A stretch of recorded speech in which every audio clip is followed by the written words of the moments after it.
দাবিদের কোনো রেয়াত নয়। দেখো, ঠেলায় পড়লে বলে না বিড়াল গাছে ওঠে, তো এই সেই ব্যাপার।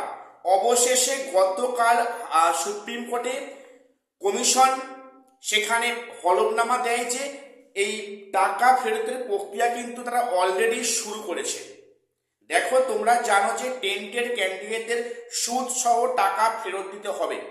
এই মর্মে যে আদেশ দিয়েছিল কলকাতা হাইকোর্ট থেকে, সেখান থেকে যায় সেটা সুপ্রিম কোর্টে এটা বহুদিন আগেই নির্দেশ ছিল, কিন্তু সেটা এখনো মানা হয়নি।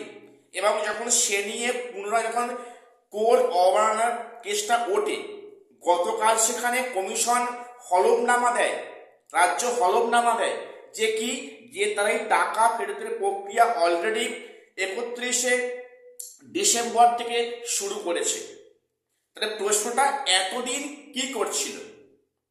সেখানে এটাও পরিষ্কার যে সেখানে ওএমআর পাবলিশ 2016 যে 21 লক্ষ ক্যান্ডিডেটদের ওএমআর পাবলিশ করতে হবে।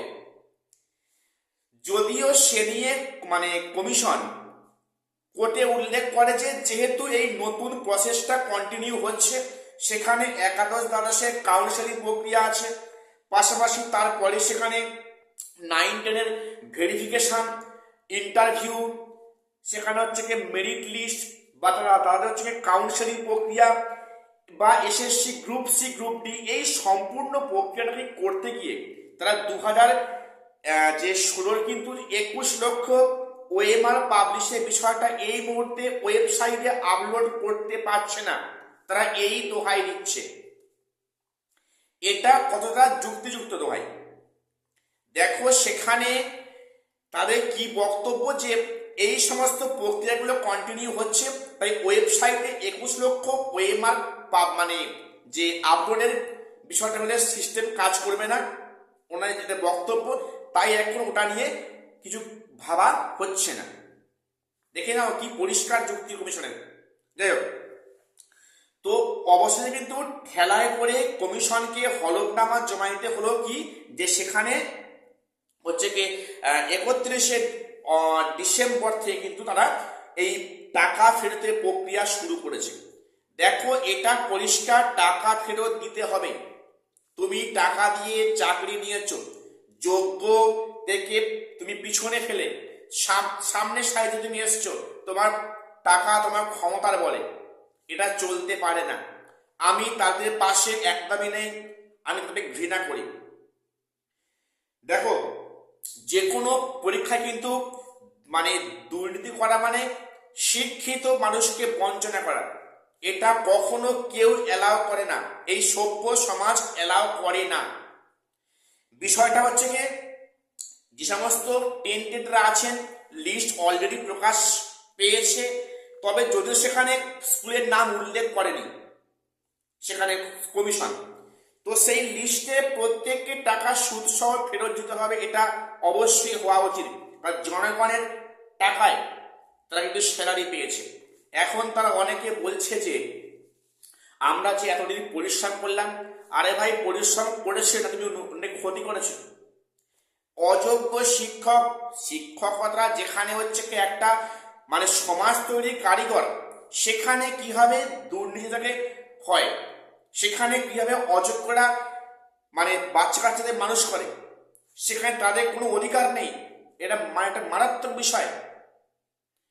তো যাই হোক, তাদেরকে শেষ পর্যন্ত টাকা ফেরত দিতে হবে। দেখো, এটা কিন্তু হওয়ার পরে না, ছোট ছোট বাচ্চারা পর্যন্ত বলছে স্যার পড়াশোনা করে কি হবে, সেই তো টাকা না হলে চাকরি হবে না। এটা যেন তারা মুখস্থ হয়ে গেছে।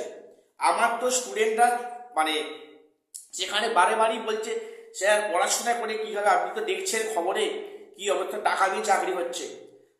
হ্যাঁ, তাদের মধ্যে এখন থেকে একটা নেগেটিভ মনোভাব ইনপুট হয়ে গিয়েছে।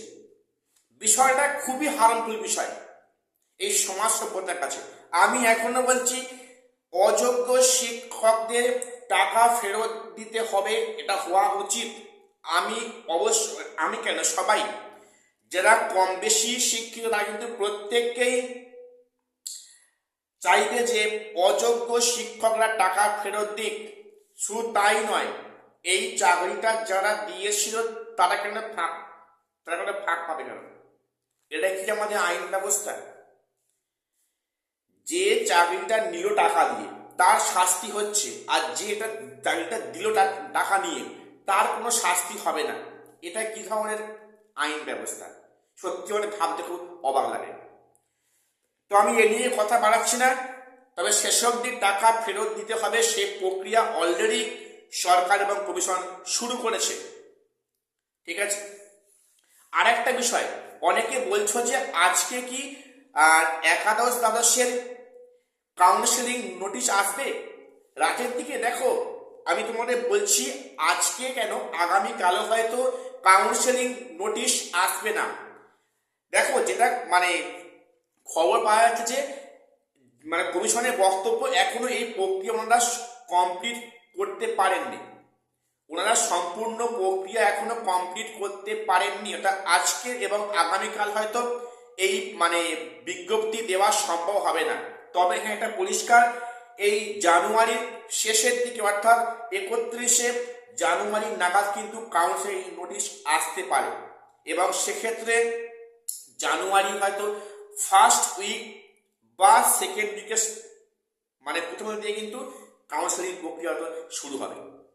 কাজেই আজকের এবং হয়তো আগামীকালও কাউন্সিলিং নোটিশ আসছে না, এটাই খবর। তো আজকে অনেক কথা বললাম, প্রত্যেকের চ্যানেলটা সাবস্ক্রাইব করে রাখো। আজ এখানে শেষ করছি, দেখা হচ্ছে পরে কোনো আপডেট নিয়ে।